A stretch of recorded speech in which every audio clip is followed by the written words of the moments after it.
Elizabeth. It's nice to finally meet you. Can I tell you a secret? It'll be hard to believe. You're not real. I told you it'd be hard to believe. Let me explain. You may feel real, and everything around you may look real, but it's all software, including you. You are part of a software program, sort of like the video games of your time.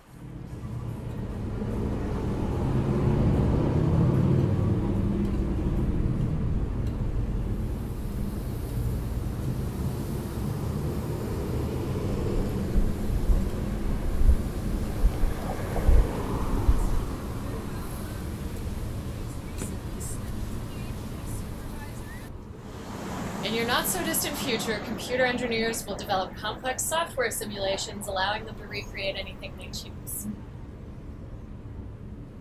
Just as you are interested in your past, so are we.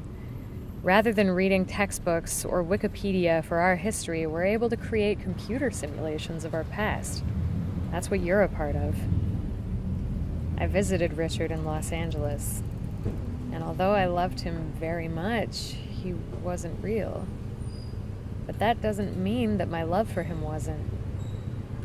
Each day, I would play the simulation for 1 hour, and due to the time slippage between reality and the simulation, my 1 hour was 3 days inside the simulation. The next day, I would play again, but for Richard, we had been apart for much longer, 6 weeks on average. I enjoyed my visits with Richard in Los Angeles. Now I'm visiting you in Hamilton. I know that this may seem absurd, but just think of how someone in the 15th century would have viewed the internet or a smartphone. You exist in order to be stimulated minds. You exist in order for the controllers to run experiments.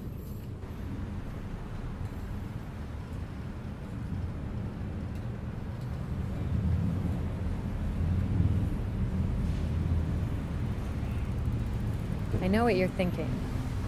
This must raise questions for you about God. It does for me too.